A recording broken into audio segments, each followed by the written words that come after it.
Good evening, everyone. Good evening, and welcome back. Welcome back to PorscheCooled. My name is Michael Barth, and this is Owner Stories. We're up to number 74 of the Owner Stories series. I hope you guys are enjoying this new run of owners. There's been some good ones so far. As you know, I record these in advance. Well, I have been recording them in advance. It's a Saturday night here at the moment in London. This is quite a few weeks in advance, actually, from when you'll actually hear it. But I have a good one today. I've got Greg coming in. Greg's coming in from Chicago. You would have seen the cars. I'm laughing because you would have seen the cars that he owns, the Porsches that he owns in the title. He's got a great collection. I can't wait to find out more about it. Greg is a friend of Todd from Stone City Outlaw, who was on previous Owner Stories number 14. Todd, as you know, has got the 1957 356A T1. I hope that's right, Todd. T1. I'm pretty sure it's T1. And Todd kind of, what's the word? Persuaded Greg to come on and chat. But it's going to be a good one. Like I said, Greg's got some great cars, and I'm really looking forward to finding out all about his Porsche journey and what he's had and what he's done to his cars and all about them, because they look fantastic. I'll share his Instagram very, very shortly, but they look like great examples. That's about it. Let me get myself set up, as I always say. Let me get the Zoom set up, and let me get Greg from Chicago in the US to talk about his PorscheCooled owner story. Okay, welcome back, everyone. Welcome back to Owner Stories, and welcome back to PorscheCooled. All right, so after a few little technical difficulties, but we've got it all sorted now, I'm joined by Greg. Greg's coming in from Chicago in the US. As I said, Greg's a friend of Todd's, who's been on Owner Stories before. Greg, thank you for coming on today, and welcome to the podcast. Thanks, Michael. Happy to be here. And I think the listeners are going to have a really good episode today because, and I'm going to tell them straight up, and I normally don't do this, I'm going to give them your Instagram, Greg, so they can have a look at it while we're talking. And Greg's Instagram is opposing cylinders, OPPOSING_cylinders. So go and have a look at Greg's Instagram while we're chatting, and you can see the cars that are coming up. There's some really good ones. And also another interesting Porsche, which we'll talk about as well, which is let's call it an artwork, a sculpture. So that's going to be a good one too. So Greg, how's Chicago this time of year? Is it good for driving? Is the weather good? Is it getting sunny again? It's been a not so good April. It's in fact, this weekend it's going to be storming, and there's even a really nice Porsche event tonight in the city. And there's supposed to be some big storms rolling in. So typical Chicago weather in the spring. You never know what you're going to get. So are you going to that event later? Yes. Yeah, I'll be there. And Todd will be there too. So. Oh, fantastic. I have to say, I've mentioned on earlier podcasts, I have only been to Chicago once. And I really liked it. I really enjoyed it. I want to go back there again. I was there in 2018 for a few days. So it was a good place to be, that's for sure. Stayed in the city, and it was really good, really enjoyable. It was for work, but it was lots of fun. Yeah. Lots of good food. That's what I remember. Well, if you come back, you'll have to tap your Chicago connections now for new restaurants. So fantastic. So let's get into the story. Always like to start these podcasts where it all began. Where we all started noticing Porsche was it something that you noticed when you were a kid, or was it something that, your dad had a Porsche or your neighbors? When did you start noticing the Greg? Was it a long time ago when you were growing up, or is it later in life for you? How did it all begin when you started first noticing Porsches or 911s? Well, it's probably a similar story to most. My first car was a 76 MG Midget, and I bought it with my brother. And of course, we were fanatics about just, doing everything we could with that car. And I'm sitting there, on the driveway with that car, and rolling down my street is a Golf Blue, probably a 74 or 75, Carrera with the Carrera script. And you just stop dead in your tracks, and you just watch that go by, and you're like, what is that? And that was it. So that was the first one. That just kind of logged it in, Yeah. 911 Carrera, you got to have one day. And so that kind of was just always stuck in the back of the head. And it's a great color, that Golf Blue as well. So What happens though? So you've got the MG Midget, so you buy that. I mean, it's a common thread where people buy cars with their brothers or family members and share them. And so you work on your cars. You like to work on your cars. Did you work on the Midget?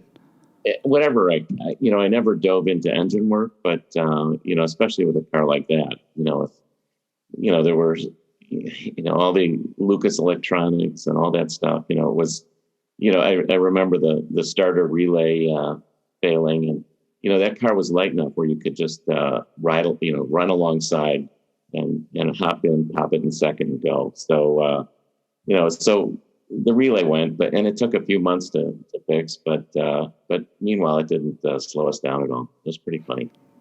Fantastic. Yeah, I had a friend a friend of mine who was a girl who had one of those a long time ago. And I remember she always used to have issues with it. I went in it a couple of times and it was a really fun car to be a passenger in.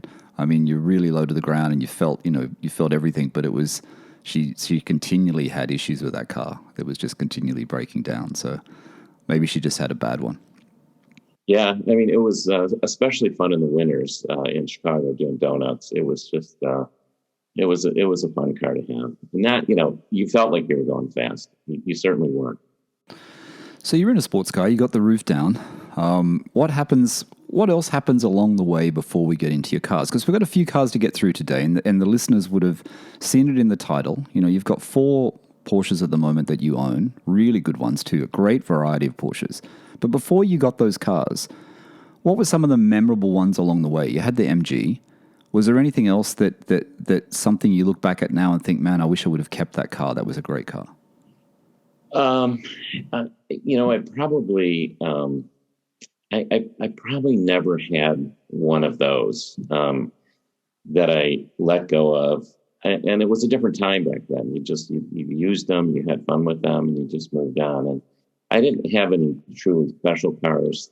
I mean, the next one after that was a Firebird.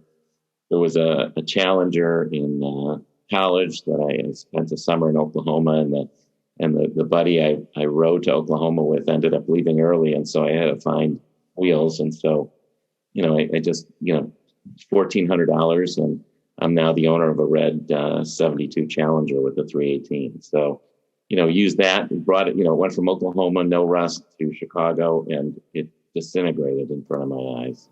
Right. Once the salt hit it. Wow.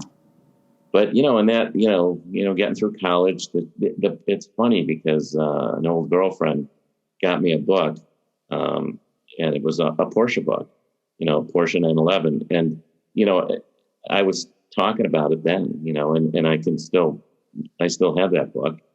And it was just, it was always ever present. So let's introduce the first one then. Let's go to the very first one. What was it at the time, and when did you buy it? What was it at the time that made you think, okay, I'm going to start looking for a Porsche now? Was there a certain model you were looking for, or you just came across one and you thought, okay, I'm going to buy that one? Well, it was, always, if I was going to get one, it would be a 911. And in 2003, I went to a car dealership with a good friend.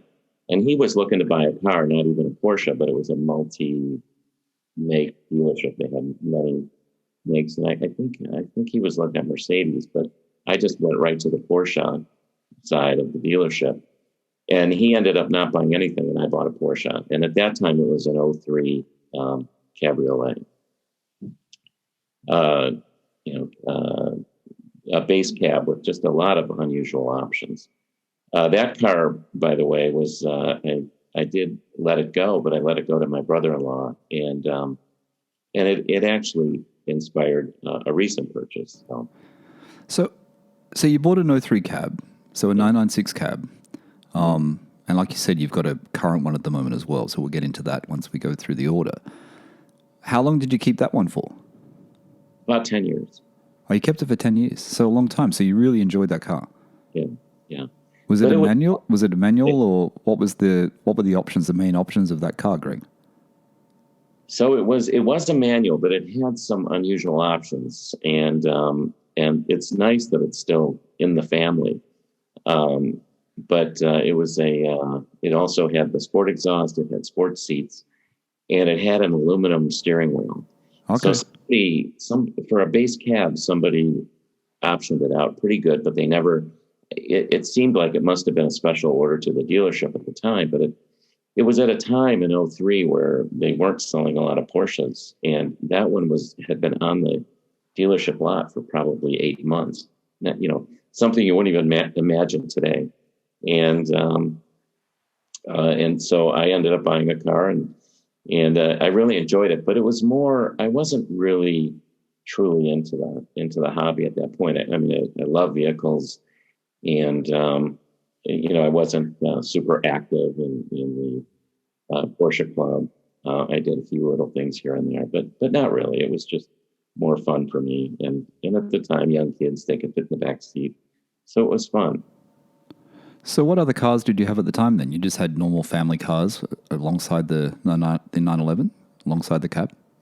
Pretty much, yeah. I mean, there were other cars at the time. I had a '69 Camaro briefly, and that was always a little special. That one was the pace car edition, which is white with orange stripes and an orange interior. So, it was a pretty neat, in a 4-speed manual. But, one thing I learned with that car is it was terrible to drive. It just drove. Once you get into any Porsche and then anything else, especially, when you think about the early cars, the early American sports cars, in quotations, were just not really sports cars. Great. Yeah. Yeah. So you said again just then, you said at that time you weren't really into Porsches, right? You see that first Golf Blue one all those years ago, and then you've bought your first 911. Yeah. So you bought your first 911. It's not an air-cooled. It's a cab. It's a 996. Right.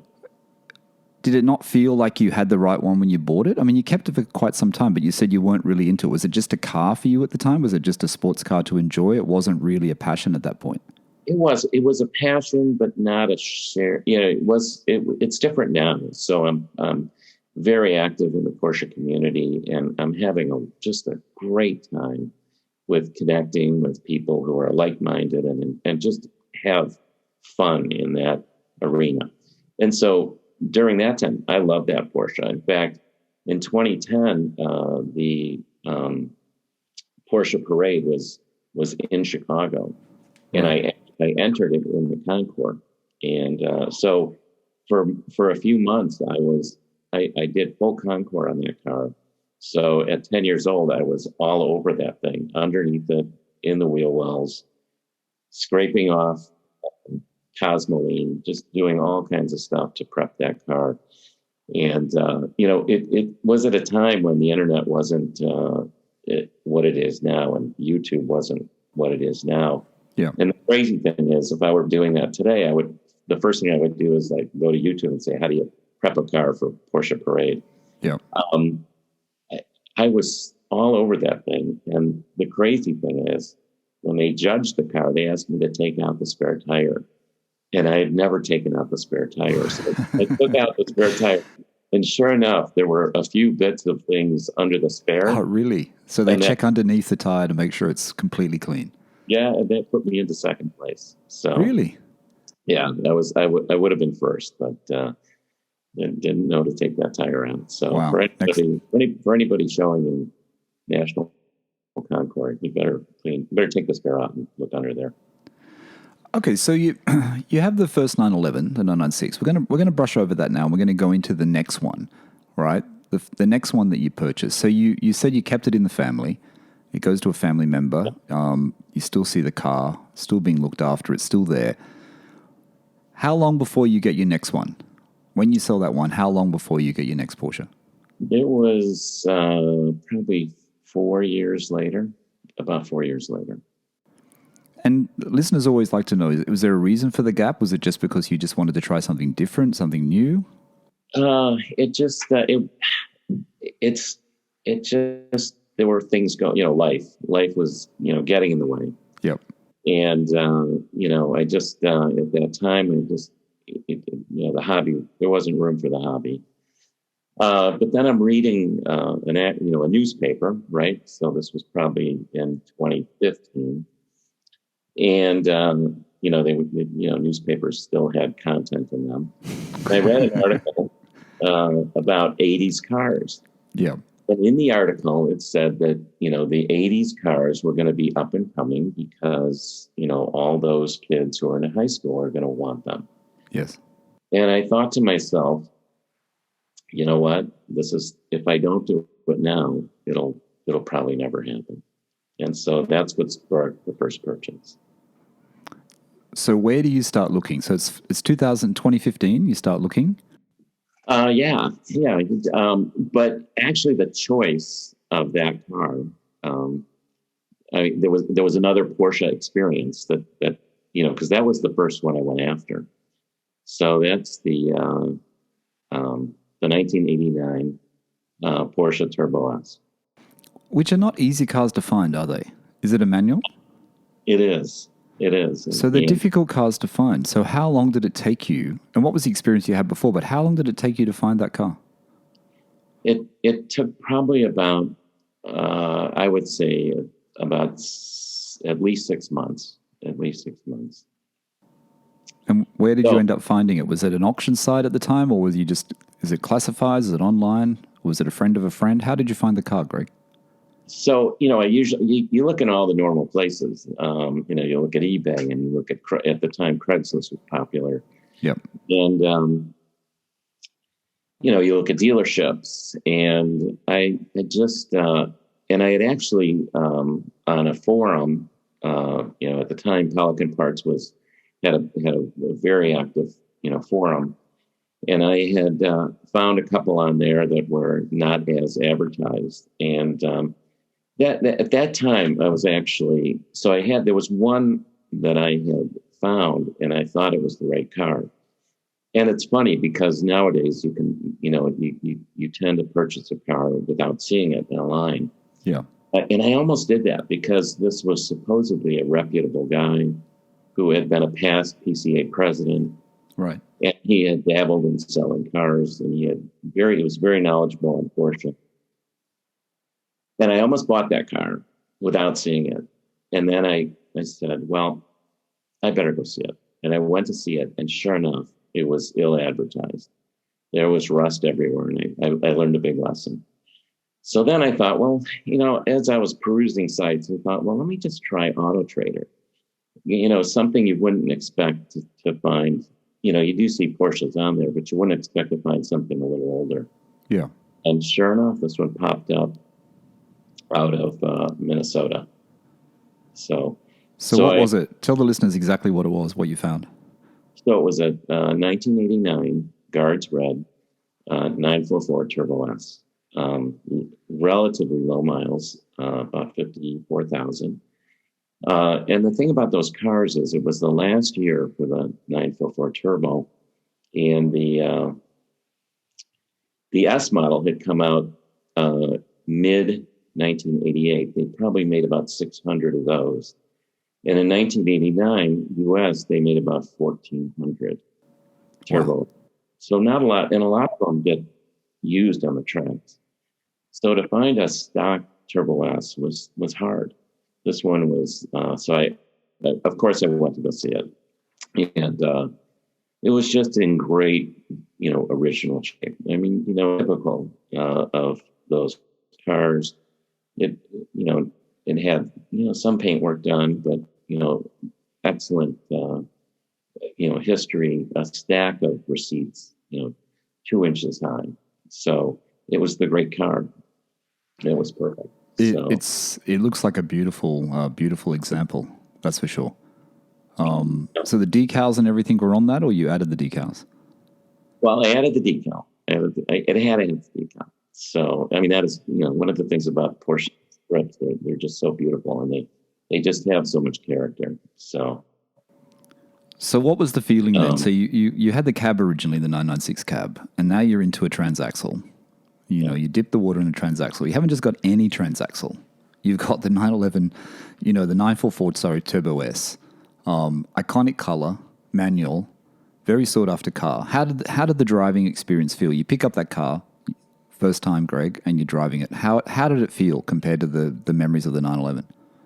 Well, so this is that other part to where the first Porsche started. So, dreaming of the 911, but I happened to be in New York City for 3 years, and a colleague happened to have a 944 Turbo S. And so I was riding around Manhattan in the back seat of that car. And was that comfortable? It was not. And of course, I wasn't in the front seat because I was low on the list, and I just happened to be tagging along for the ride, and it was a ride and a half. It was it was an unmistakable ride, and that's why I chose that car. So that was if you have these special cars in your head, that was that's why that was the first one after the brief hiatus.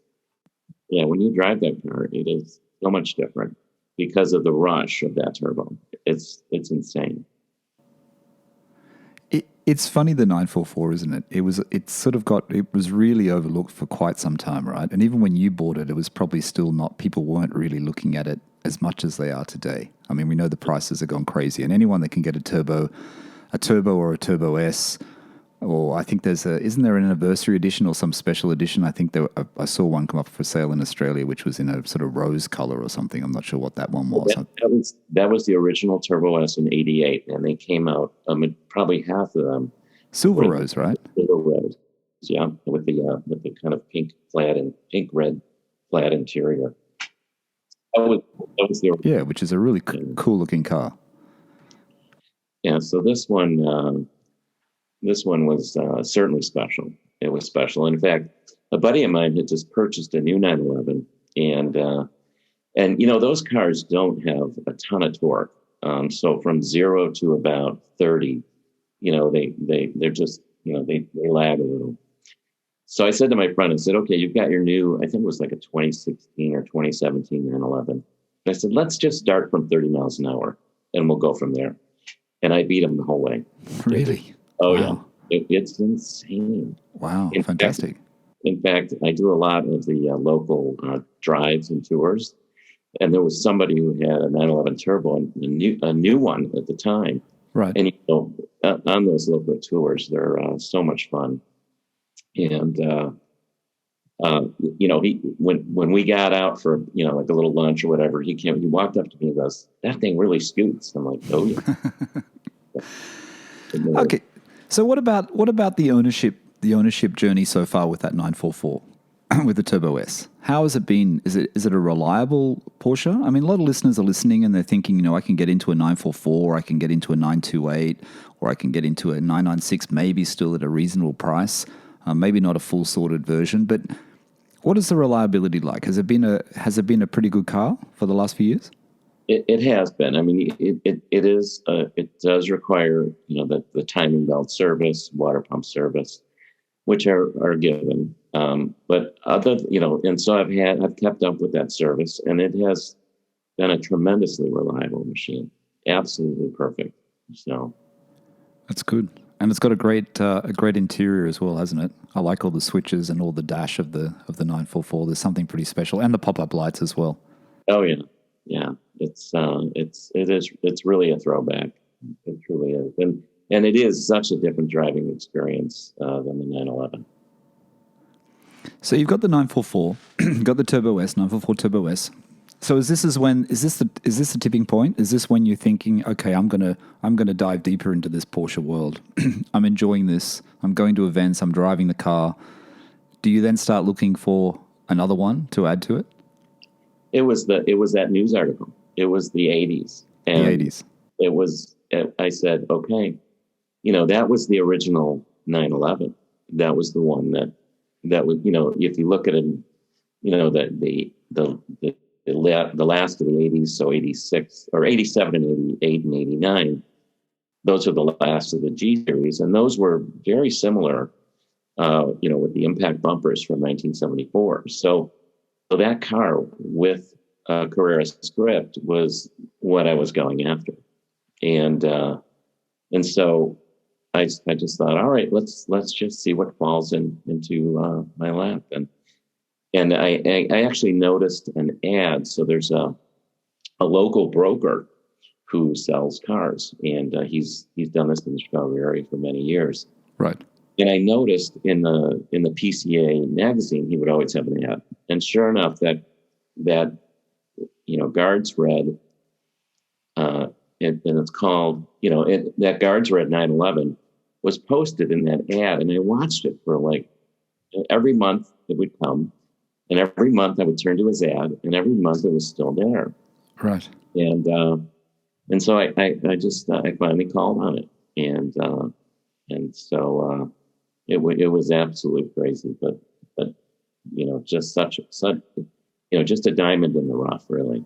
So tell the listeners exactly what it is, Greg, because it's a beautiful car. So tell the listeners exactly what you bought, what this 911 was. So it's a 86 G Series 3.2 911 coupe.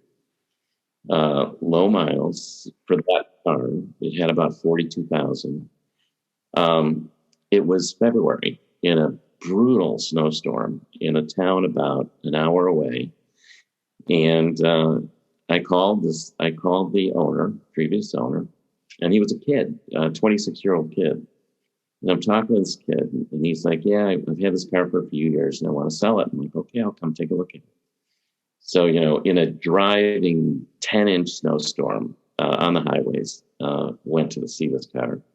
And it was, not very clean, but you could just see underneath that there was just a lot going on. And so I just said, this is it. And I had seen, a few, and had driven in a few 911s that were similar, that were very messy. Those cars a lot of them are driven, and so a lot of them will have had things done to them, and so you don't have a clear history. This one did not have paperwork, okay, but it had a really clear owner history that was unusual. Right. So what was the 6 degrees of separation with the person that you bought it from? So the car was picked up in Illinois. The original owner had passed away and had a relative outside of Rockford. And it was picked up by somebody well known in the early 911 circles. This guy has a collection of collections. So I didn't, I knew of this guy for years. But as it turns out, the owner, the last current owner, was his godson. All right. And the crazy thing about it is the car was was kind of this little cool piece. So this early 911 owner who's well known in the area used it never actually owned it. He convinced one of his friends to buy it. Then another one of his friends bought it. Then another one of his friends bought it. And then finally the godson, Joe said to his godson, "Hey, you've got to buy this car." He didn't even know how to drive a stick. And he took it rallying, and right. And I have a receipt from just a beautiful old Porsche shop in Madison, Wisconsin. And this guy named Lee Grunwald basically rebuilt the transmission in that 911. And I talked to him, and I got the receipt from him. Every synchromet was fried. Wow. Because he even reversed. So the kid, on his family's recommendation, bought the car, and then just said, I can't do it. And so he just wanted to have it. So it was my luck. But I called each one of these owners, and I talked to them. And the crazy thing about it is the way the car is set up now. It's set up as a Club Sport clone, which means it has Club Sport graphics on it, and it's had a few things done to it. It looks fantastic, Greg. I have to say that the image on your Instagram, and I want the listeners to go and have a look, the one I'm looking at with the 3 shots and there's a stairway in the background. I mean, this car is just, it just shows you the strength of Guards Red as a color in this 86. You know what I mean? In this generation of 911, it just looks so perfect. And the interior and everything. So you've done a lot of work to this, haven't you? It looks like you've done a lot of work to it. No, not really. No, not really. It was the crazy thing about it is, and we're all fans of Bring a Trailer. Yeah. So I'm looking at Bring a Trailer as I do just about every day, and all of a sudden, a Guards Red Club Sport clone comes up, and I'm like, "What is this? What is going? It's my car." In fact, people actually texted me and wondered if I was selling my car on Bring a Trailer. Right.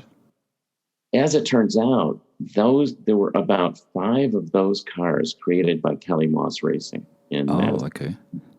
And this is not quite one of those cars, but it was put together at the same time. So the original, the Joe, who is this, owner of many early Porsches and does a lot with Kelly Moss. He and his buddies went to Kelly Moss, and obviously this car was probably built, or things added to it at the same time Kelly Moss was doing some of their other vehicles.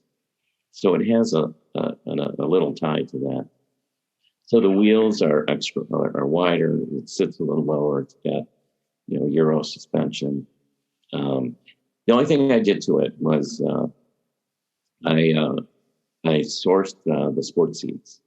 So I have the original seats, and one of the seats had a cigarette burn in it. Okay.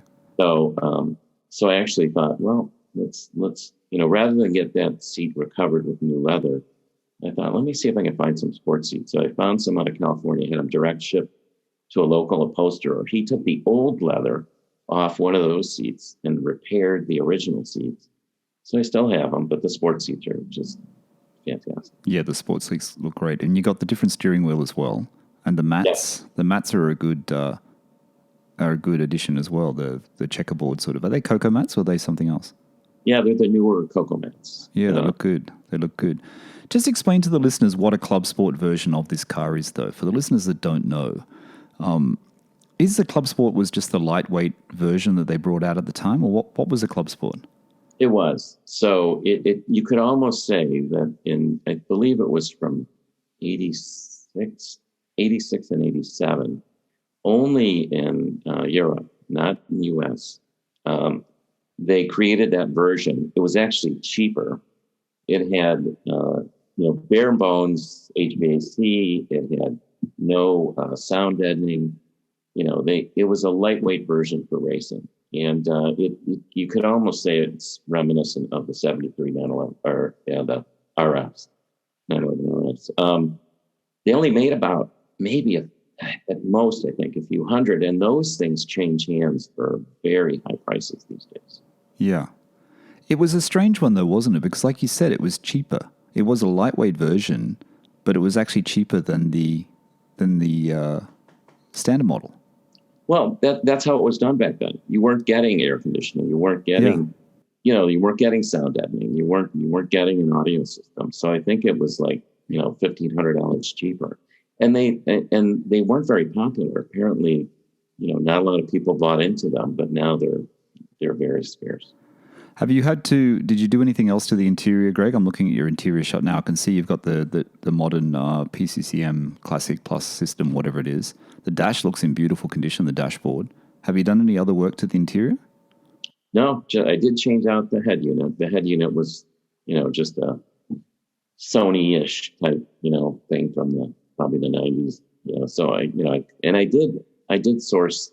I always like, for the stuff I have, there's something about having what was original to the car. So I did source an original radio. But the crazy thing about this car was the reason that it sat on this ad thing for months is that people who called on it wanted the original car. Now, right. When I went and saw it, the kid told me, hey, at where I work, I've got a pallet of parts for this car. So the car has European headlights, but I have the original, what are called sugar scoop headlights. Yep. It has a custom GT3 style exhaust that was done at Kelly Moss. Right. I have the entire exhaust system. I have the original steering wheel. I have the original airbox. So I couldn't believe it. I had to literally get a pickup truck to take all the parts with this. So basically, you've got your Carrera now. This is it. You had the 944 Turbo S, which is a great car, but now you've got the Carrera. I bet you were happy once you took delivery of this one. Yeah, it made for a fantastic garage. It really did. And the sound of this car is just unbelievable. It sounds fantastic. Look, I love the decal. I love how you added the obviously the the decal on the side looks great in black. The other decal looks. That was Sorry? there. Yeah, that was part of the Kelly Moss. Oh, right. That's great. It really it looks fantastic. It looks fantastic. Great looking car. I bet it's great on the roads, though. I bet it handles really well. It's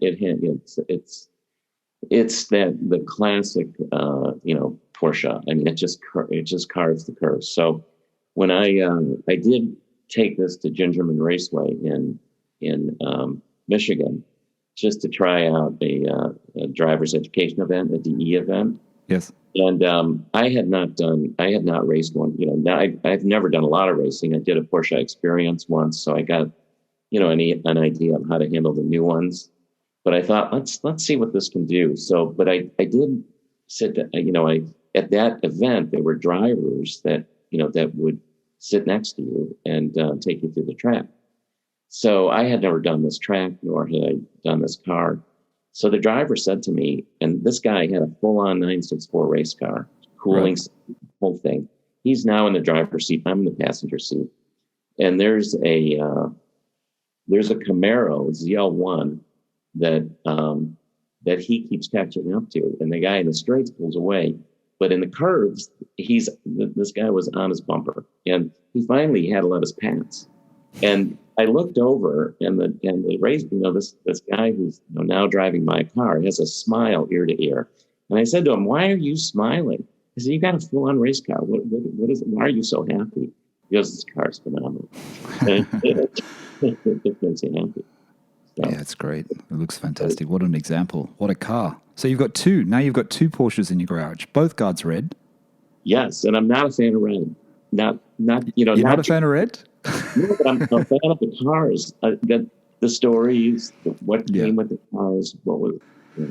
But I'm not a big red fan either. But I don't know what it is about even the 944s and 968s. I don't know what it is, and the Carrera that you've got, the 86. The guards red just suits the car so well. I mean, sure, there's other colors which we all like, but the guards red does really. It's something about the shape of that generation. It just looks fantastic. I like your number plate as well, Greg. How did that come about? For the Carrera. With that Carrera, it's a clone. It's a club sport. So the first question that people ask when they walk up to me is that a real club sport?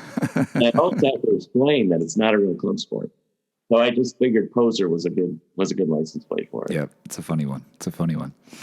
All right, so you've got two Porsches now. Most people would say, I'm going to stop there for a bit. I've got enough. I've got two different cars. I've got a transaxle. I've got the classic Carrera, air-cooled. What happens then? Do you immediately start looking for another Porsche? Are you really you're diving deep into the Porsche world? Do you start to look for other cars, or does a car just come your way? No, it goes back to the MG. I mean, the MG was in a weird way, it became a Porsche wannabe, because once you have a car that looks like an MG, you notice other cars that look that way. And, as soon as you see a 356, you're like, I think I need that. I think I have to try and do that. And so, I was at a Cars and Coffee in Lake Mills, Wisconsin. Right. And that is a phenomenal Cars and Coffee monthly. If anybody in the area gets a chance to go, it's a bit of a drive. It's a great drive up into Wisconsin. But so some friends of ours, and they said, let's go to Lake Mills. Okay, sure. And sure enough, there was a silver 356 there that was just beautiful. And I just kept talking to the owner, and I finally said to the owner, I said, you know what? Here's my name and number. Let's just connect on this thing. And that's kind of what sparked that. In the meantime, I know nothing about those cars, and they're certainly before my generation. I would have been 3 years old when that car was built. So I on the advice of some local PCA people who were into 356, they said, listen, join the clubs, start studying. And that's what I did. I joined the registry. I joined the local 35. I didn't have one. I would go to meetings and say, hey, I don't have one of these, but, I just, want to check it out. So that's how it started. And then the registry has a tremendous classified section. And most of the cars that come up in there are cars of enthusiasts. They're the ones that, that may have had a car. They could be cars that are just normal per se, lots of ownership, maybe a good history, maybe not so good. But there is a percentage of those cars on that site that have true enthusiast ownership.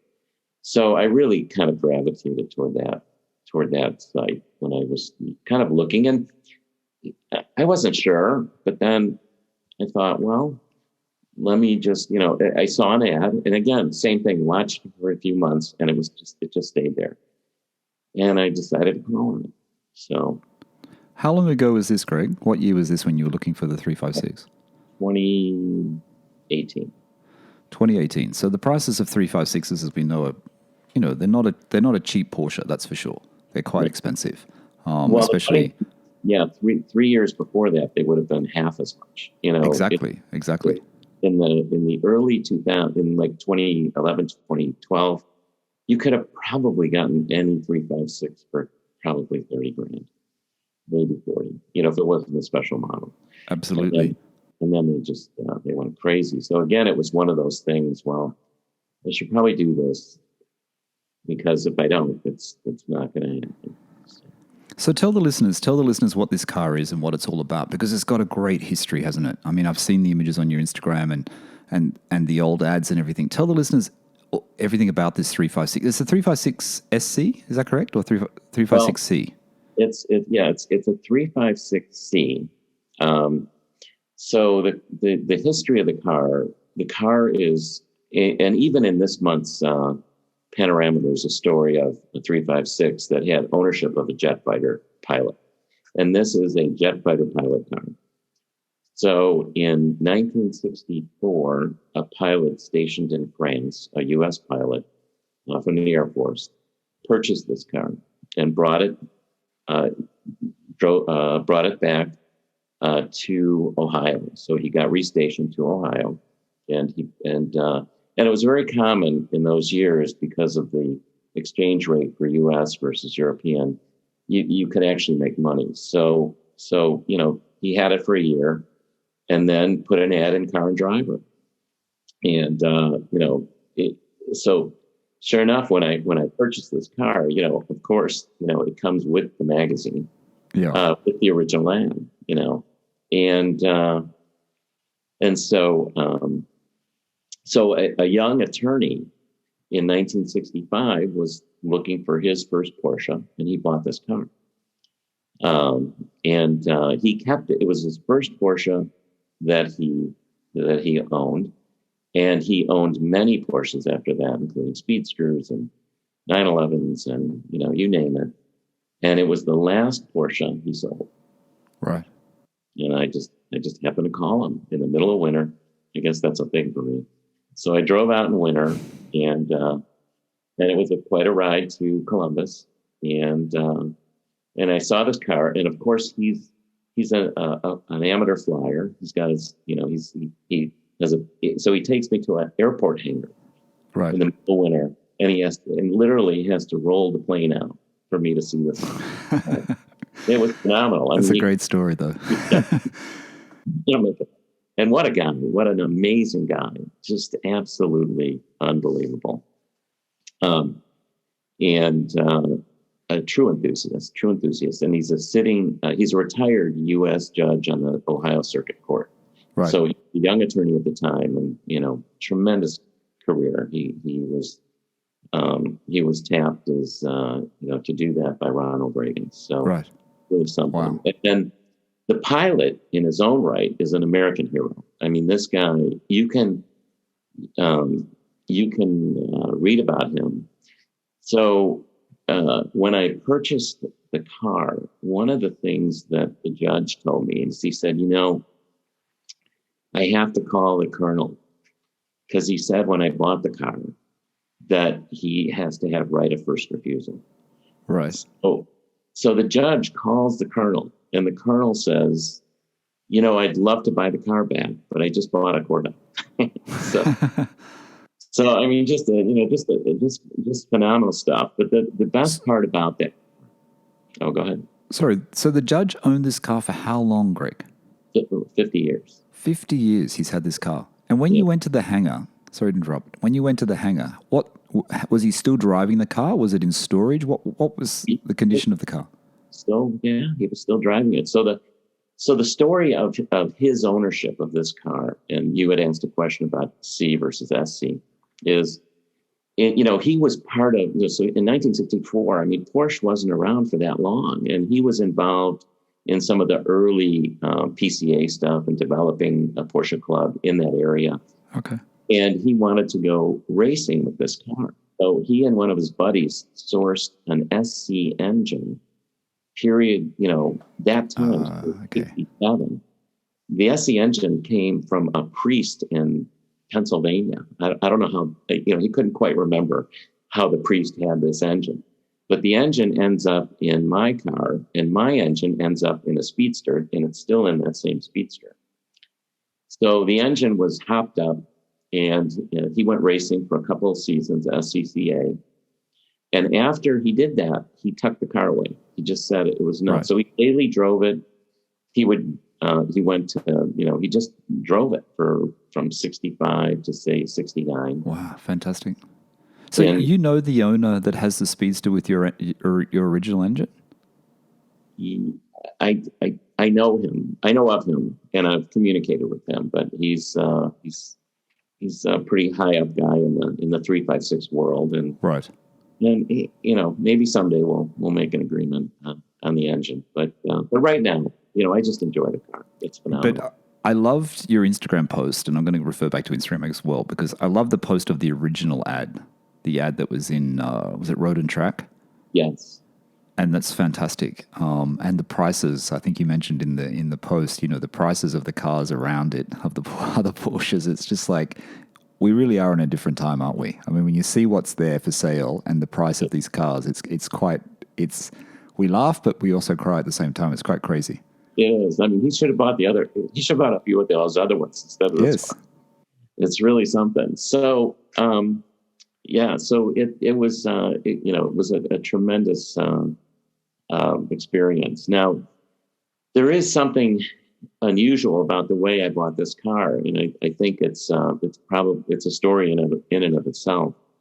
But when I went to see the car in the middle of winter, he started to tell me about this story that when he bought the car from the jet fighter, the colonel, well, at the time captain, he said that the captain went over it. They spent the day together, and he went over the entire car with him. And he told them how to maintain the car, and he wrote a checklist on how to maintain this car. And so I'm talking to Jim, and here we are in the age of just, buy the car and have it, shipped, to wherever. Yeah. I said to Jim, Jim, and I said, do you still do that? And he goes, yeah. He goes, I take care of my car. Wow. I said, I want to do that. So this was middle of winter. We just, we made the purchase, but then he sat on the car until weather broke, which was the first week of May. And I drove out there with some friends who followed. So we had a couple of cars. And actually one car he drove. And so we get out to Columbus, and then I spent the day with Jim. We went to a tire shop because the rubber was old. We had the tires changed. We went to one of his family members' farms who had a lift. We put it up on a lift. We changed the oil, greased the bearing, changed the not bearings, greased. That's a good thing. That's a great thing. Yeah. Yeah. Changed the fan belt and did all that stuff. Had dinner, and the next day I drove that car 8 hours home in a driving storm. So let's go back because we haven't really told the listeners exactly what this car is. It's a 356. Just give the listeners a bit of a brief of exactly what the car is and what it came with, the exact color, Greg, and the options that were sort of standard at the time on this car. Okay, so the car, it was a European purchased car from a dealership in Paris. It was a factory pickup. So the pilot went to Stuttgart and picked up the car. The car is a ruby red with black interior. It came with a dealer installed AM/FM radio. It also came with two luggage bags, tartan luggage bags. Mm-hmm. And the crazy thing is those bags are still with that car, and those bags are highly sought after. They're small suitcases, and they're just beautiful. And so the car had some pretty unusual options as well. So most of these cars, if you look at the Cardex, which is what Porsche did in those years before certificate of authenticities, is the Cardex would have handwritten the options on the car. This car actually has a fan unit in the front trunk, which is very unusual. So anyway, it came with these bags. It's got an AM/FM radio from the dealer. It's got this, some of these weird little options. And because the car was put away, I mean, it was in just beautiful condition. It did, after the judge put it away, he recommissioned the car in the late 80s and had a respray. So the car was resprayed in glycerate, ruby red. Yep. And then he started going to 356 events. So he had a whole nother chapter of fun with this car. And what about the interior, Greg? I can see the tartan seats. Yeah, they were a latter addition to the car. Yeah, that was me. So I did a few things to make this car just my own. And it's funny because I have pictures of the car with, Jim had done the same thing, whether it was racing or he added, chrome things to the car. When I got it, it was very, very much stock. And so the tartan on those seats actually matches the suitcases. And that's why. Fantastic. So I changed out the seats, and then it's funny, that first 356 that I really kind of fell in love with in Lake Mills, Wisconsin, had what are known as Molly gas burner wheels. Right. And that's one of Porsche's lightest wheels. It's a magnesium wheel. They weigh about 9 pounds each. And so I had to find, those are vintage Mollys, which are hard to find. Really? I found them, and I had them. They're silver. They come silver, but I just thought Porsche was showing, in 2019 and 2020, they were showing red Porsches with gold wheels, and I thought, well, I have to do that. It looks good. I'm going to show my ignorance here. I've never seen those wheels before. I don't even remember seeing those wheels before. That's what I was going to ask you about, what the wheels were, because I'm not familiar with them at all. So it's a Porsche wheel that was made in '68, right? For 911s and even 911s and 912s would have had those wheels. Would have raced them in 356s. Okay. So they're the same size as an early 911 wheel, which fits on a 356. Right. Yeah, they look great. They look great in that color. They look fantastic, especially with the fog lights on the front and the. What else have you added? You added the lights on the front bumper. Anything else? I did. Yeah, I added the front. Those are French lights, and the funny thing is, a lot of them, when you meet owners of 356, I mean, there is a crowd of owners that you change it and they shake their head. But, you think about Rod Emery and what he's doing. In fact, Rod Emery had a 356 race car, and there are pictures of it on the internet. And he was running Molly gas burners, and just if Rod can do it, I can do it. So some people, they look at the car and they say things, but the driving lights or the fogs I had put on. I put them most of the time. You see them; they're smaller and they're inboard to the bumperettes. Yeah, I put it outside so it looks kind of rallyish. No, they look good. Look good. Yeah, those are French lights. The car came out of Paris, so I thought, how great would that be? Yeah, they look very cool. I really do like, though, Greg. I really like the other picture, the older image in front of someone's house, and the car is just dirty. It's just it's just been driven. You can see it. It's so great to see that those past images of the car, isn't it? It's so great that you have these images. Did he have a lot of photos of the car that he gave you when he sold the car to you? It must have been a very upsetting time for him after having it for 50 years.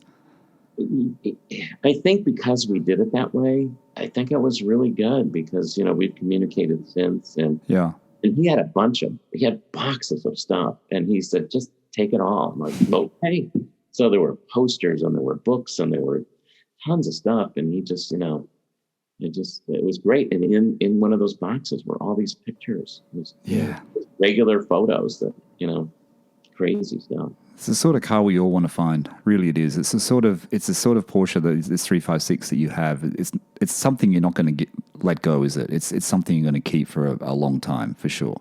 Yeah, and the driving experience of a 356 is it's amazing how. I mean, it's not as fast as even early 911s, but it has the same characteristics because of the rear mounted engine. I mean, you hit the brakes hard into a curve, you hit the accelerator out of the curve, the thing carves it. And obviously, so much different than that MG, it's just amazing. And, we talked about what an early Camaro drives like, and here's a car from 54. And, you can, I've driven that car hard and, in fact, I was invited to Luft in Indianapolis, and as part of that, I was able to drive the car on the Indianapolis Motor Speedway. Oh, really? How was that? Todd was in the car with me. Was he? Oh, yeah. Was this before? Hello, Todd. I know Todd's listening. Was this before Todd got his 356A? This was just last season. So Todd and I connected because he got his 356, and I happened to be at Cars and Coffee for Porsche for PCA, and we met. And he had just gotten it. In fact, I don't even think he got it yet. Right. And he wouldn't tell anybody about it because he was just working. A work in progress. Somehow he'd get away from it. So he was very cryptic initially, but until he got it. So. Oh, that's great that you got to take it on the 356 on the track. You've taken the 911, the Club Sport clone, as you call it, on the track as well? One time at Gingerman. Yeah, it was. What was the difference between the two? Oh, it's power. Power, yeah, but characteristically, it's really it's just amazing because it's and you can it does go so nice around curves. It's fantastic. And then one thing, I don't know if there are anybody that is part of the 356 registry, but they keep all their articles online. So I think you have to be a member to research them. Right. But there was an article written about this car in 1995, which is the most incredible read because the colonel and the judge got together and talked about the car. And the colonel wrote an amazing story about how he compared many of the cars that he had purchased over the years to jet fighters that he had. Really? And he compared this to a McDonnell Douglas F4 Phantom. And it's such a great read. So if anybody gets a chance, I think Let me just.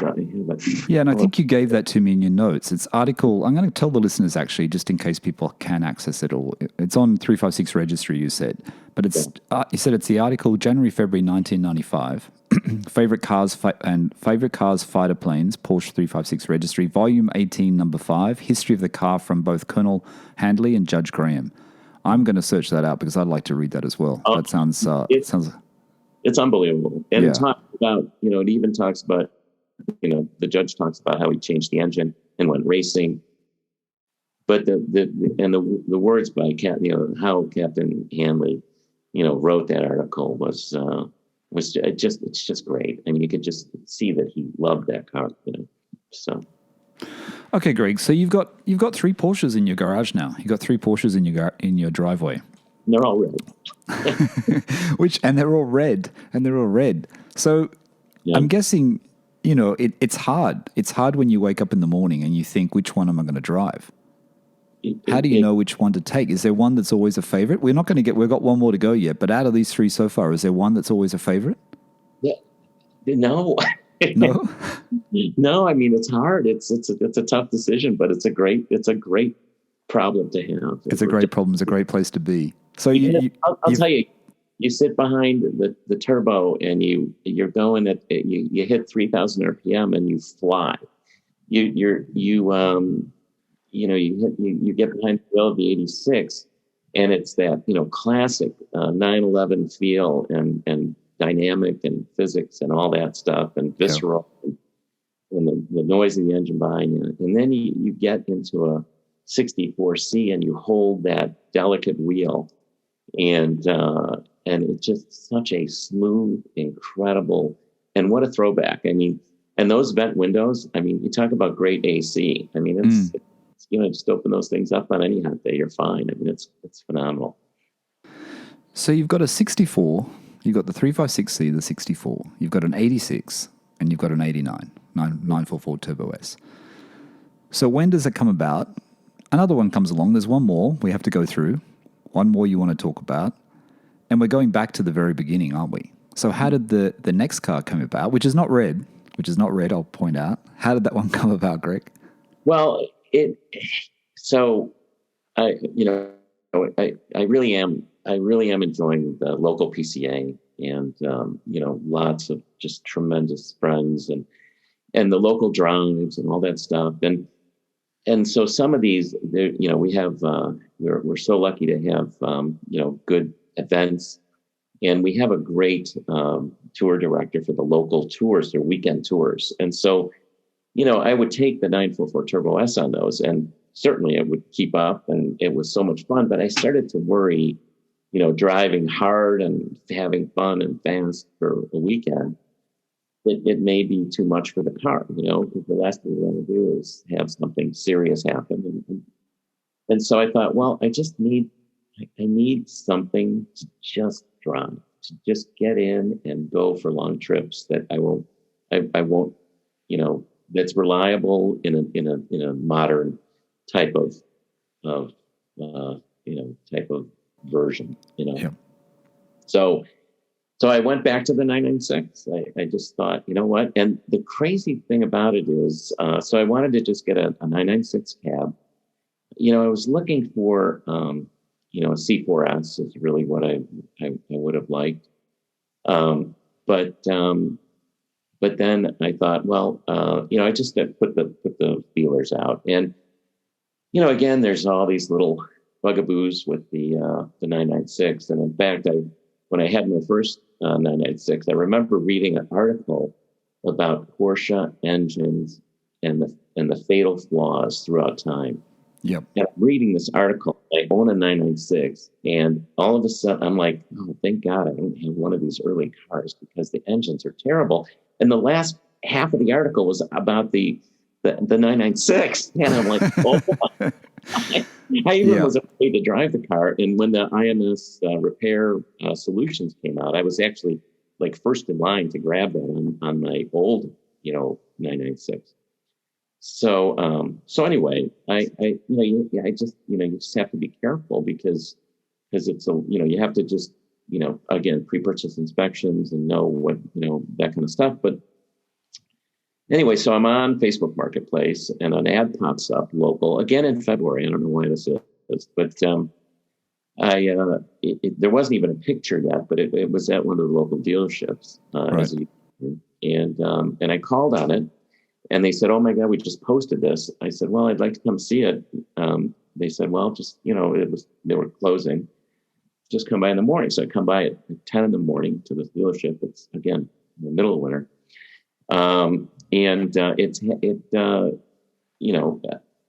It was not perfect, but again, just really good under the surface, as it turns out, it was a single owner car from Florida that the dealership picked up on auction. The headlights were very sun fog.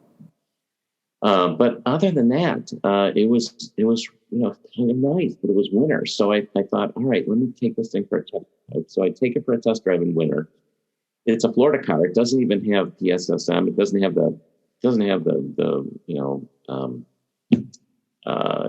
traction control. So, it's slipping and sliding.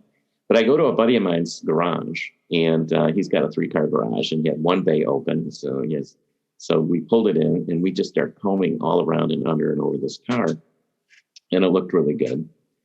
And so an hour later, the dealership calls.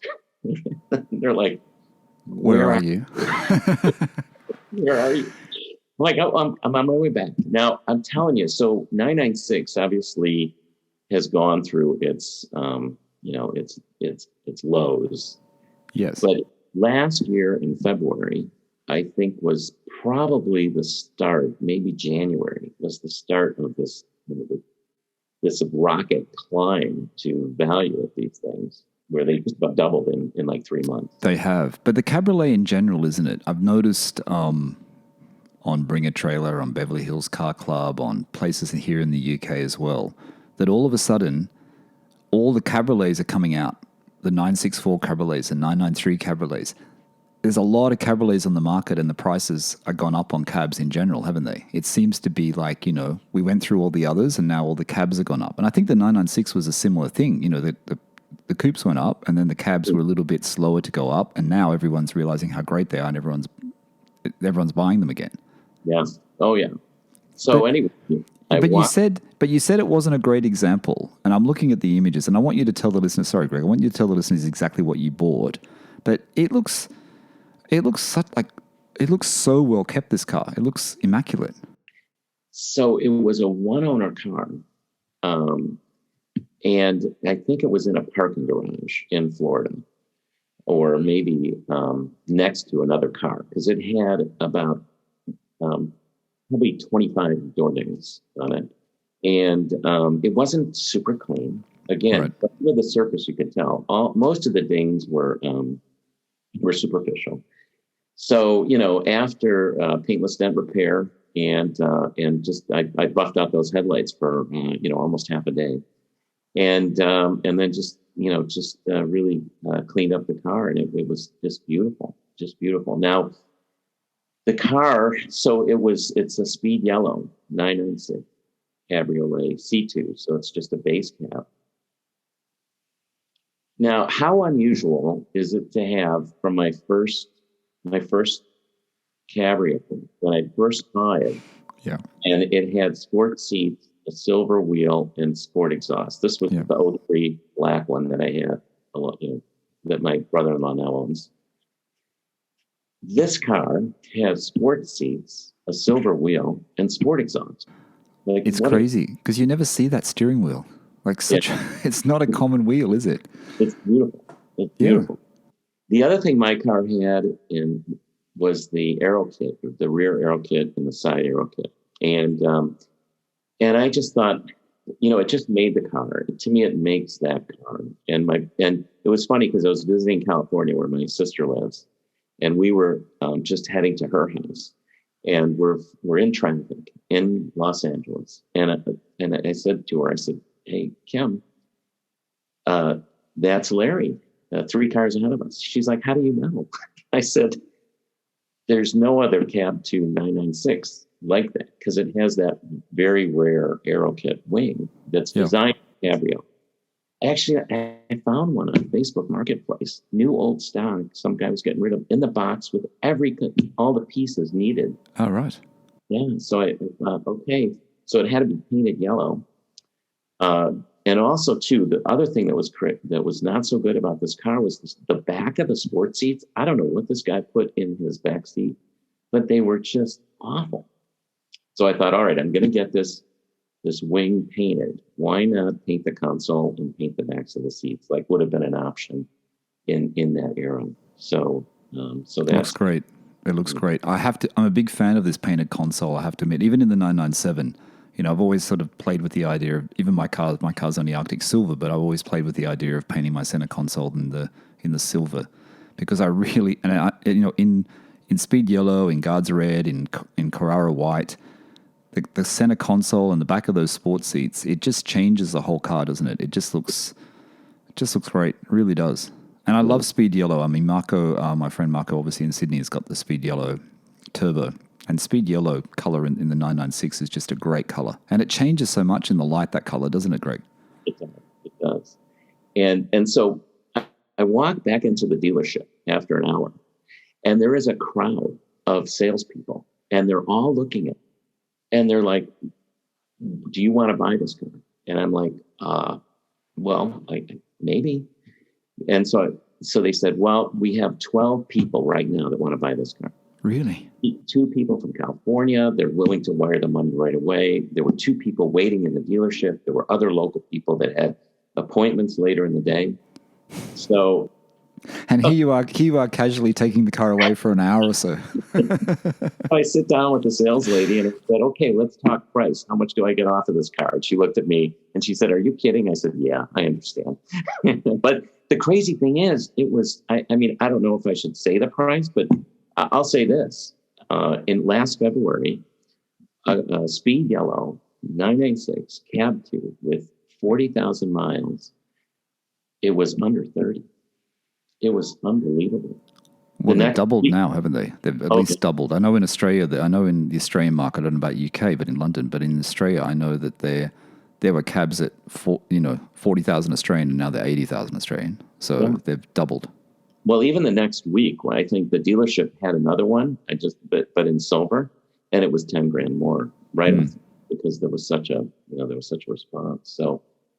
But anyway, the dings came out. I got the spoiler. It kind of recreated that car that I had in 2003. And then the only other thing I did was I've just been a fan of those Sport Techno wheels forever, and I just thought, what a great addition. So I sourced some Sport Technos and had them powder coated in a dark gray, and just a Sport Technos. Have you got an image of that? I don't think I've seen the image of that, have I? It's on that. Yeah, I think it is on the. It should be on Instagram. Okay. They almost look like blades. Oh, okay. Yep. And you've got the stripe on the side too. You added that one as well. Yep. And the Sport Technos are actually hollow spokes, so they're lightweights. It's a nice addition. So I sourced some of those, and again, not a tremendously popular wheel from back in the day, but just a neat one.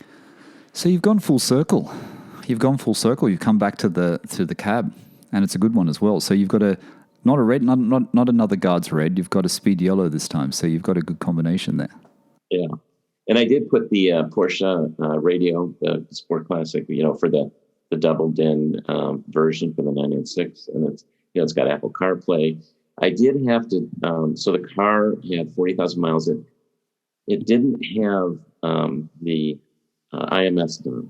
Right. And so the first thing I did was I had IMS water pump rear main seal, which is there was a touch and go period there. So, for the listeners out there, 996 there's 2 major issues with the engine. One is the IMS. The other one is much, much worse, called bore scoring. So a lot of times the cylinder walls will score, and that's an instant rebuild. as it turned out, the guy that I took it to, who's a specialist in this type of repair, he always does. He takes the car apart in front of you because he wants you to see what's going on, which I thought was so valuable. So, and there was a moment, more than a moment, that I thought I may have had a bad engine, because when he took the pan down, and he actually took the pan down, he liked it. It was just, the oil was spent. When he cut open the oil filter, there were metal flake. So then we had to get the oil analyzed. We had to get everything done. As it turns out, the oil probably hadn't been changed in a long time from the previous owner, and the dealership didn't change it. And so they were just small aluminum bits that were part of the casting, so no terrible metal stuff. And he took a bore scope and looked at the cylinders, and they were fine. So that's great. Yeah, so it's a car that's just ready to go. And again, just when you drive the old stuff and then you hop into that, by today's standard, it's still a more authentic drive, but it's a modern drive. Because it was a 996, though, Greg, and I've asked this question many times before to other 996 owners. Didn't you think that, you said you took it to your buddy's shop, you had a look at the car, in his garage. You didn't think that maybe you should have got a full PPI done because it is a 996, or people who are looking at 997s because of the IMS and the bore scoring issue? Yes. Yeah, I didn't have a full PPI done. I mean, there are some telltale signs. And so again, they always look at the, you look at the exhaust tips on the driver's side. If it's dark, that typically indicates potential bore scoring. I mean, there were no obvious issues. So I did take a little risk on that one, knowing the history of that car. But it did, for the price, it did work out. And, and it did present itself as a good car. And then they did analyze the over revs, and there were no over revs in the car. So, I mean, he did that, when I had the IMS done, he did a full analysis, and the car came out good. Oh, that's good. So you had the water pump, you had the IMS. When they're in there, though, and having a look, 40,000 miles, the clutch was okay? The clutch had been changed before? That didn't need it? Yeah, I did that. Clutch. Oh, you did that as well? Yeah, clutch, rear mid seal, water pump, and IMS. So it was, it's a big bill. It's not a cheap bill, is it? There's a lot of work there involved in all that. It's not, but my purchase price was good, so I was comfortable with. I was very happy as a bit of insurance and a new lease to drive this car. Just without any worry, and have it be a good machine. So. Yeah, you definitely have to do it. That's for sure. So 4 Porsches in your garage. Yes. Is that it now? Is there anything else to come? Is there another one that you think I've got to get that one day? There's a list, but it's one day we'll see. I just right now I'm taking a little break, but I'm sure something will happen probably in February. In February. That seems to be when all these cars find me.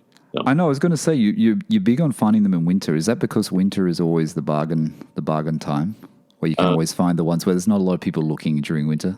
Because you found some great cars during that period of the year, haven't you? Yeah, I think it was probably because I had the time and wasn't out and about, So, but it is funny how they all, many of them were in snowstorms. So.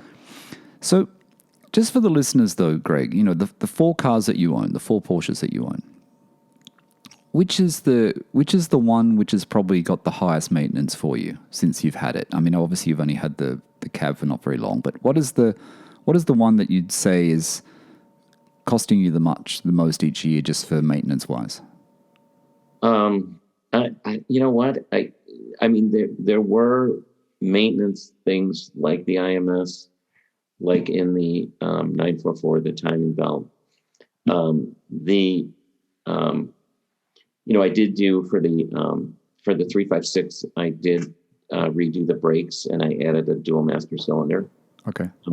So because I think it was a safety thing, but but for that car, that was really the big one. So each car really had, probably the least amount of maintenance was the G Series 3.2 so far. Okay, because interesting. I didn't have any major thing to kind of worry about for potential safety or reliability. But now that all the main stuff is done, honestly, it's really just easy maintenance, and a lot of oil changes I do myself. So, but it's been really fun. And that's pretty much it, isn't it? When you buy these cars, as long as you do all the catch-up maintenance almost, it's all the catch-up or the preventative stuff in the beginning, then it's just general sort of wear and tear, general maintenance, isn't it? You just got to get it to that point where it's sorted, basically. Yeah. And then a lot of these cars, it's weird because each one I've done modifications to a point where like I get to this point where like, okay, it's right. It's right. It looks, it's got, like with the 356, adding those wheels or adding the driving line, the fogs, the French, Marcel fogs or doing the other, things to just, the little headlight grills and things like that. I think in the seats. They've got the personality. They've got your personality. They've got your touch to it, and it works really well. Yeah, and the yellow one with the, with the painted seats and the wheels and even the 86, the fact that it came like that was like, oh my, and the fact that I have all the original stuff, which will always stay with the car. So if somebody wants to put it back, they can. And I have, my 356 did not have date coded original wheels. So I actually sourced date coded wheels. I had them restored. So I have the original chrome wheels. Fantastic. The original, date correct, had them refinished. I could take the mollies off and put the silver wheels on. I could take the seats out and put the original seats back in. And by the way, the passenger seat, the original, has a headrest, which was for comfort. And so it's got a single headrest on the passenger side. Right. Another unusual option. But wow. So what about let's talk about, we're getting to the end of the podcast, but let's just talk about the other 356. Oh, yes. So the famous one. I mean, I've seen this, I have to say to you, I saw it on your Instagram, and I have to say it wasn't until this evening when I looked at it before we came online together that I realized you'd bought it, because I'd seen this sculpture so many times before on Flat Six's blog or something else, I'd seen it written about, and I didn't realize that it's yours. Yeah. So there's, I have a connection to a small town in Tennessee. And I was visiting this town, and in this town is an artist named Topiary Joe. And Joe is first of all, a car guy to the nth degree. In fact, we did the Tale of the Dragon together. I mean, he's just the classic, free form artistic brain, and super good guy. So I'm driving by his house. I didn't know him. And I drive by, and there is a Porsche in wire sculpture of a Porsche. And for anybody who doesn't know what a topiary is, it's a structure that is where they add little plants to it. So it's a sculpture that you put greenery on. And he creates full-size elephants. He has done topiaries for the entire world. For whether it's, business events or whether it's people that just want a he was doing, I think he was doing small elephants for like a local, an owner of a car wash wanted topiary elephants, with rainbow topiary elephants in all their wash places, because, their location. So anyway, I pulled up in his driveway and I started talking about that thing. And that was probably 3 or 4 years before COVID. And I'll tell you, it's a sculpture. And so, when I first talked to him, it was a bit over my budget, but it was, I just kind of became more friendly with him, and we then started hanging out a little bit. And then I finally brought it up again, and we kind of came to a little agreement. And sure enough, the only topiary speedster or it's actually Porsche number one, is in my yard now. So I have to. Yeah, and I'm sure a lot of listeners have seen this because it's full scale, right? It's full scale. I saw it on your Instagram rolling off the truck. It rolls. It's rolls. Yeah. Yeah. Joe said to me, he goes, "We can put an engine in this thing." I'm like, Joe. He goes, "I have one. We could just let's see what'll happen." Oh, it's okay. No, it's great. So where have you got that? Have you got that on your property? Yeah, I do. Yeah. That's great. It's really nice. Have you got the plants in it, or it's just the wire sculpture? Well, I haven't, I'm still thinking about what to do with it, but it's getting a little rusty around the edges. So I may, I want to get it so that it doesn't have the rust on it. So I may do something with rust encapsulator or something. And then one of my buddies, as I posted that, put that's a natural for Christmas lights. I'm like, oh yeah. So it's a great thing to have, though. It's a great thing to have. I tell you what, I'm envious. I'm envious of this garage. It's a really good garage. We're almost at the end, Greg. We always like to keep these to an hour, about an hour and a half, but that's good. Let's talk about, with these 4 cars that you have, and I know you like to drive. Like you said before, you've taken the 356 at Luft on the track. You've taken your 911 86 Coupe on the track.